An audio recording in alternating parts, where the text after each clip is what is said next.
Klik Markus 5 ayat 1 sampai 20 kita buka. Ini lebih apa ya? Biar lebih jelas kisah ini dari ayat-ayat itu tadi. Kita baca semuanya.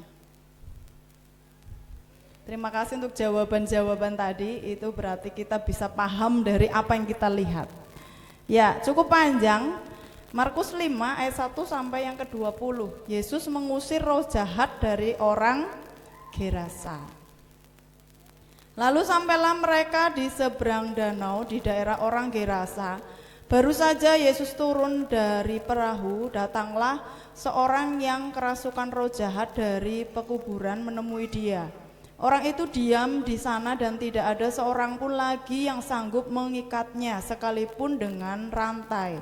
Karena sudah sering ia dibelenggu dan dirantai, tetapi rantainya diputuskannya dan belenggunya dimusnahkannya, sehingga tidak ada seorang pun yang cukup kuat untuk menjinakkannya. Siang malam ia berkeliaran di pekuburan dan di bukit-bukit sambil berteriak-teriak dan memukul dirinya dengan batu. Ketika ia melihat Yesus dari jauh, berlarilah ia mendapatkannya lalu menyembahnya. Dan dengan keras ia berteriak, "Apa urusanmu dengan aku, hai Yesus, anak Allah yang maha tinggi? Demi Allah jangan siksa aku." Karena sebelumnya Yesus mengatakan kepadanya, "Hai engkau roh jahat, keluar dari orang ini." Kemudian ia bertanya kepada orang itu, "Siapa namamu?" Jawabnya, "Namaku Legion, karena kami banyak." Ia memohon dengan sangat supaya Yesus jangan mengusir roh-roh itu keluar dari daerah itu. Adalah di sana di lereng bukit sejumlah besar babi sedang mencari makan. Lalu roh-roh itu meminta kepadanya, katanya, "Suruhlah kami pindah ke dalam babi-babi itu, biarlah kami memasukinya." Yesus mengabulkan permintaan mereka, lalu keluarlah roh-roh jahat itu dan memasuki babi-babi itu. Kawanan babi yang kira-kira 2000 jumlahnya terjun dari tepi jurang ke dalam danau dan mati lemas di dalamnya. Maka larilah penjaga-penjaga babi itu dan menceritakan hal itu di kota dan di kampung-kampung sekitarnya. Lalu keluarlah orang untuk melihat apa yang terjadi. Mereka datang kepada Yesus dan melihat orang yang kerasukan itu duduk, sudah berpakaian dan sudah waras. Orang yang tadinya kerasukan legion itu. Maka takutlah mereka. Orang-orang yang telah melihat sendiri hal itu menceritakan kepada mereka tentang apa yang telah terjadi atas orang yang kerasukan setan itu dan tentang babi-babi itu. Lalu mereka mendesak Yesus supaya ia meninggalkan daerah mereka. Pada waktu Yesus naik lagi ke dalam perahu, orang yang tadinya kerasukan setan itu meminta supaya ia diperkenankan menyertai dia. Yesus tidak memperkenankannya, tetapi ia berkata kepada orang itu, "Pulanglah ke rumahmu, kepada orang-orang sekampungmu dan beritahukanlah kepada mereka segala sesuatu yang telah diperbuat oleh Tuhan atasmu dan bagaimana ia telah mengasihani engkau." Ayat 20 bersama-sama, 2, 3. Orang itu pun pergilah dan mulai memberitakan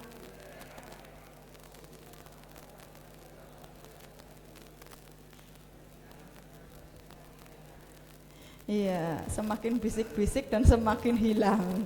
Ayo diulangi, 21, 2, 3. Orang itu pun pergilah dan mulai menceritakan di daerah Dekapolis segala apa yang telah diperbuat Yesus atas dirinya. Dan mereka semua menjadi heran. Ya, ini dari ayat 1 sampai 20 tadi itu kurang lebih 3 menitan ya, itu kurang lebihnya. Menceritakan tentang ini, semua ada di situ tadi yang kita lihat ya. Dan ternyata sebenarnya kita mungkin takut masih judul ya gitu ya. Bisa juga sebenarnya dijuduli wong gemblung ya kan. Ya itu hanya sebagai cara kita memandang saja sih, nggak masalah. Ya coba dilanjut. Kalau saya dapat judul ini apa? Bisa dipercaya. Mungkin enggak nyambung lah ya. Ya, harus dijelaskan makanya. Saya beri judul bisa dipercaya. Katakan sama-sama, bisa dipercaya. Iya, lanjut. Ada kisah sebelumnya. Jadi setiap peristiwa itu kadang ada gandengannya dengan sebelumnya. Ada kisah sebelumnya yang di pasal 4 ayat 35 sampai 41. Judulnya apa? Kalau di kitab yang sama, Markus juga maksudnya. Markus cuma pasal 4 ayat 35 sampai 41. Judulnya di situ apa? Angin ribut diredakan. Nah, kalau dilihat ayat ini apa ya, beda banget kisahnya. Ya, jadi kadang ada kisah yang masih berurutan gitu ya, yang sebelumnya terjadi. Kayak waktu Yesus apa itu? Yang berjalan di atas air gitu kan, yang sebelumnya memberi makan 5.000 orang. Kayak gitu. Masih ada gandengannya. Nah, ini juga seperti, coba kita lihat dulu kisah ini. Dari Markus 4 ayat 35 sampai 41, angin ribut diredakan. Pada hari itu waktu hari sudah petang. Kenapa sih senangnya petang ya? Yesus ya senangnya kayak gitu ya. Jadi kayak horor gitu ya. Pada hari itu waktu hari sudah petang, Yesus berkata kepada mereka, "Marilah kita bertolak ke seberang." Mereka meninggalkan orang banyak itu lalu bertolak dan membawa Yesus beserta dengan mereka dalam perahu di mana Yesus telah duduk, dan perahu-perahu lain juga menyertai dia. Lalu mengamuklah taufan yang sangat dahsyat dan ombak menyembur masuk ke dalam perahu sehingga perahu itu mulai penuh dengan air. Pada waktu itu Yesus sedang tidur di buritan di sebuah tilam. Maka murid-muridnya membangunkan dia dan berkata kepadanya, "Guru, engkau tidak peduli kalau kita binasa?" Ia pun bangun menghardik angin itu dan berkata kepada danau itu, "Diam, tenanglah." Lalu angin itu reda dan danau itu menjadi teduh sekali. Lalu ia berkata kepada mereka, "Mengapa kamu begitu takut? Mengapa kamu tidak percaya?" Ayat 41, 2, 3. Mereka menjadi sangat takut dan berkata seorang kepada yang lain, "Siapa gerangan orang ini sehingga angin dan danau pun taat kepadanya?" Ya, amin. Kisah ini luar biasa. Dan ketika kita baca sekilas dari ayat 35 sampai 41, kira-kira sikapnya para murid gimana? Takut. Ya. Maras, wedi, ya itulah yang mereka alami karena kondisinya cuaca petang ya, menjelang gelap, terus ada angin, mulai mengamuk lah, dan bahkan airnya mulai masuk ke perahu, ya, mulai takut seperti itu. Ini yang terjadi. Sedangkan, nah ini sudah saya terjawab tadi, lanjut. Itu ya sikapnya para murid. Judulnya apa tadi? Judul dari saya? Bisa dipercaya. Sebenarnya perjalanan yang ngadepi angin ribut ini adalah sebuah pelajaran gitu loh. Yesus ingin mempersiapkan para murid untuk siap dan bisa menghadapi sesuatu setelah turun dari perahu nantinya. Kenapa? Karena setelah itu tadi ketemu siapa? Pas turun, setelah turun ketemu legion. Iya kan? Orang gila tadi. Sebenarnya Tuhan mau kasih sebuah pelajaran untuk bisa dipercaya gitu. Alkitab kan selalu mencatat bahwa kamu nanti akan melakukan hal-hal yang lebih besar daripada yang aku lakukan, kata Tuhan Yesus. Jadi sebenarnya dalam setiap peristiwa gitu ya, Tuhan mau ajarkan para murid sesuatu yang nantinya kamu siap dan kamu yang melakukan, bukan nonton nyong gitu loh maksudnya Tuhan Yesus, paham? Udah nonton nyong sing ngusir, udah nonton nyong sing menyembuhkan, tapi kowe bisa dipahami ya. Sebuah perjalanan menghadapi bahaya, menghadapi masalah, menghadapi banyak orang, itu sebuah pelajaran yang Yesus mau persiapkan para murid. Nanti kamu akan ketemu roh sing medeni ke lo, maksudnya lo. Lah, kowe ketemu angin bebis wedi. Iya kan maksudnya ya. Di sini ya, tadi ayat ini sudah jelas mengatakan bahwa mereka takut. hanya baru ketemu angin. Mereka sudah takut, padahal mereka nanti turun mau ketemu roh yang sangat menakutkan, melebihi angin, itu loh ya. Jadi sebuah pelajaran yang Tuhan mau kamu belajar. Jangan langsung tiba-tiba, apa Pak, Yesus tolong, lah kamu sendiri bisa gitu loh maksudnya. Kamu dengan kuasa yang aku berikan, kamu tuh bisa, gitu loh ya. Yang Tuhan mau tuh kayak gitu. Coba sih diperhatikan lagi, karena bertentangan sekali. Tuhan mau muridnya itu bisa dipercaya, maka dilatih. Latihannya gue sing ora gampang ya, karena dipercaya untuk melakukan sesuatu yang besar. Syaratnya ini, sedangkan untuk bisa dipercaya Tuhan seharusnya yang satu apa?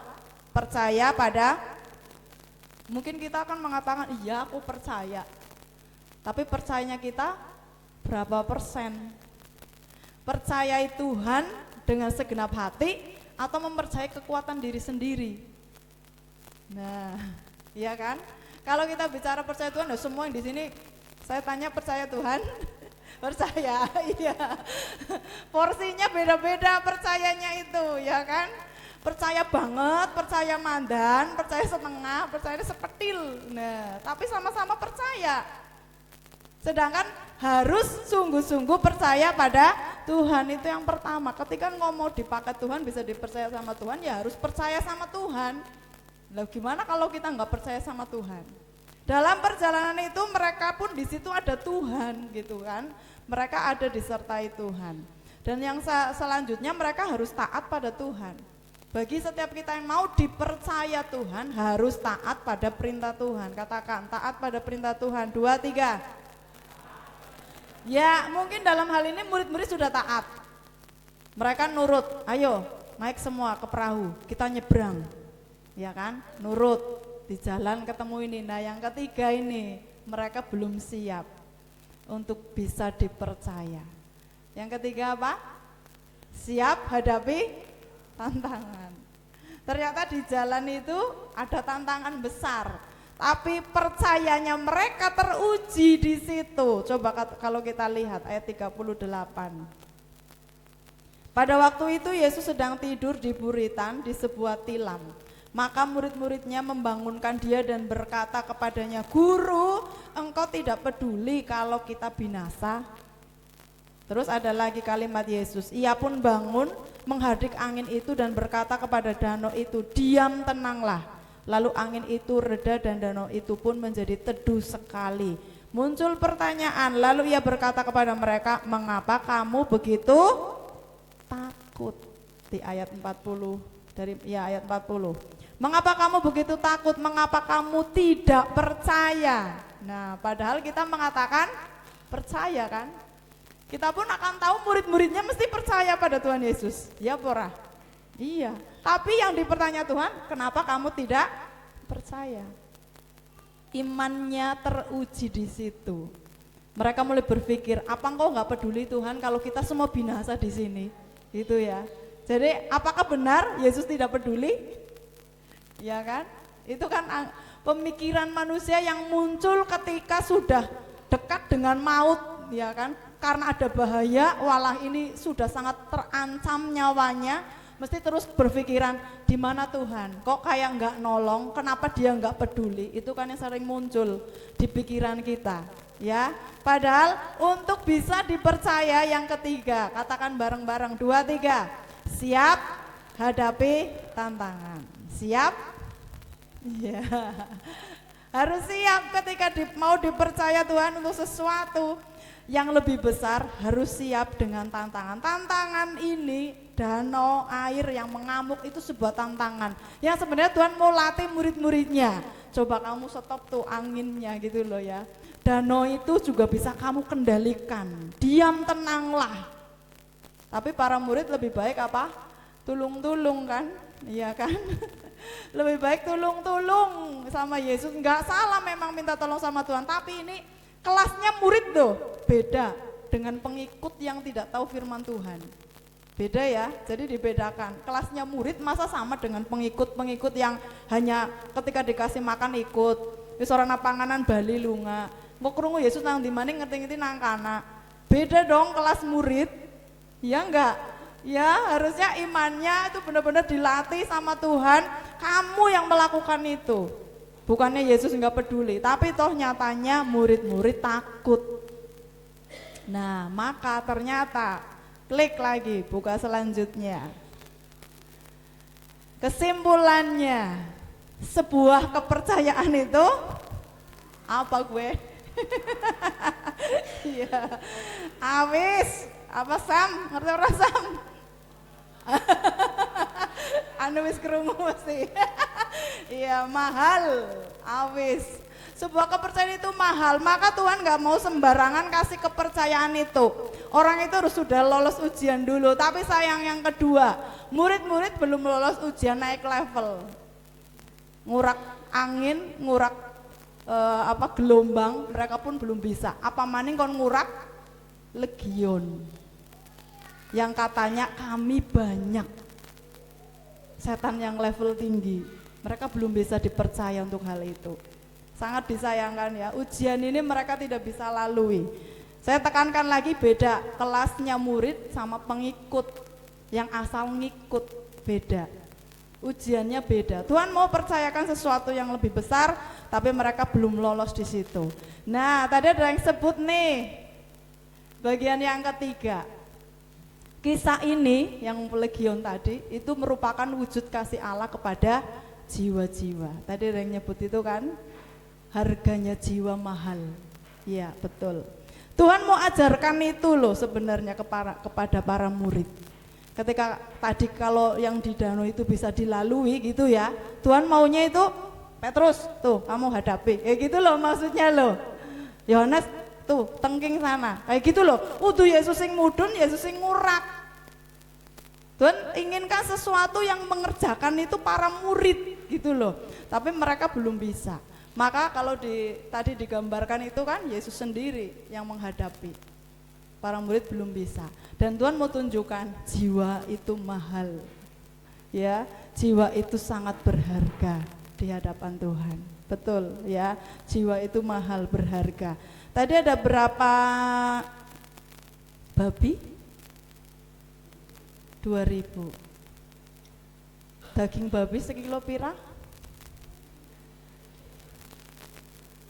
Sekarang 90, 100.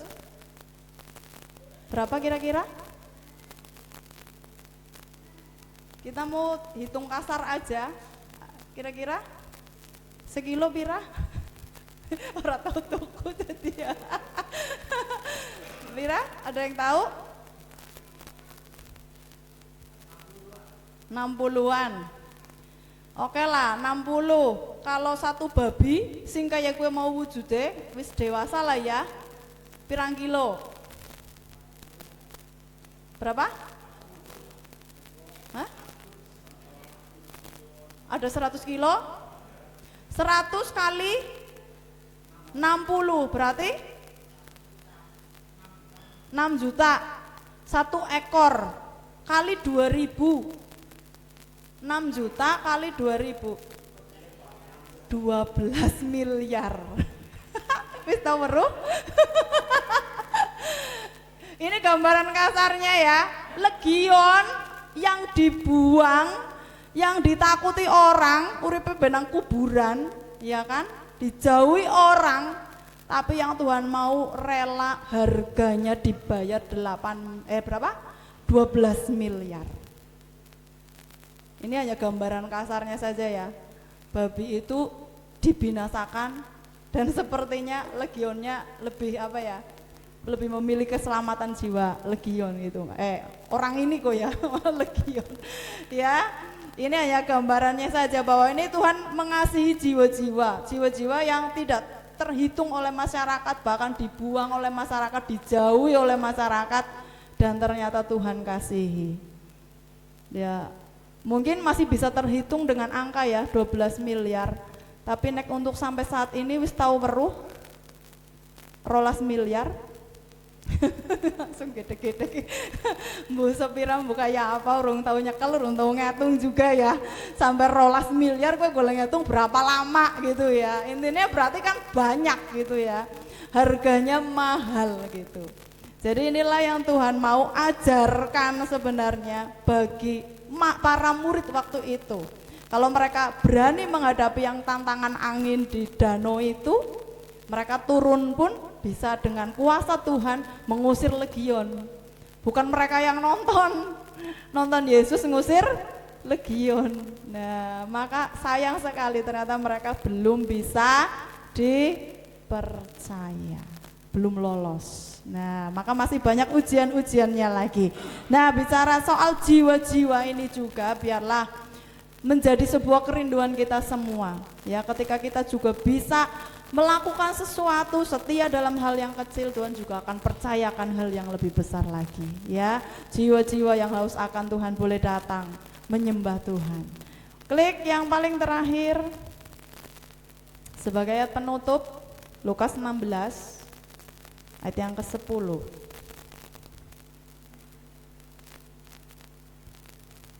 Lukas 16 ayat 10, kita baca sama-sama 2, 3. Barang siapa setia dalam perkara-perkara kecil, ia setia juga dalam perkara-perkara besar.